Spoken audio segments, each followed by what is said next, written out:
Hey, what is going on, my fellow jewelers? Today we're doing Jewelry 101. That's right, we're going back to the basics.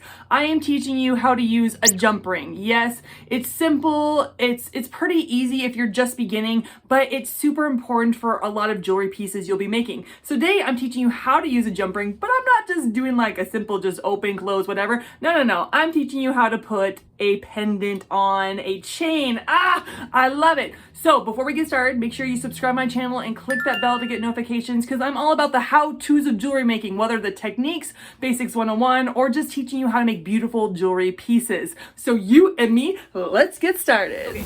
So let's do a jump ring. Now a jump ring, you do need tools. Now I've seen people use their hands, but when I use my hands, I either like break my nail or the jump ring doesn't like come back together the way it should. And so I prefer to use two tools, whether you use two long nose pliers, two round nose pliers, or a long nose and round nose. Just use two tools, okay? So I'm gonna grab my round nose plier, I'm gonna grab my jump ring, and you see that there is a split in the jump ring. That's where you wanna open it. And so I get my one plier to hold it, my other plier to hold it, and then with one plier, I turn it towards me, and with the other plier, I turn away from me. And so I'm going to push them away from each other like that so that there is an opening. And so we're putting a pendant on a necklace, pretty simple. And then I want to put my pendant through, grab my chain, because I already have my clasp on my chain, and then I'm going to grab my jump ring all over again.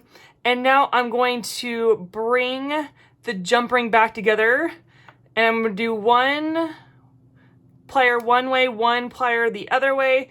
And then it looks like it never was open ever. It looks like there's no gap. You never want a gap. If there's a gap when you bring it back together, then readjust and do it again, because you want your jump ring to be perfectly closed so that your jewelry piece does not fall apart. And you use jump rings for many things, where you put a pendant on. I also use them to put my clasp on. So I put my lobster clasp onto my chain. I also use jump rings for a clasp.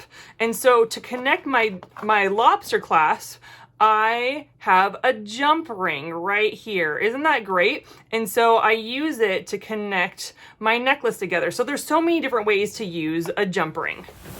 You did it, you know how to use a jump ring. Nice work, jewelry makers. Now you know the ins and outs of a jump ring. I'm very proud of you.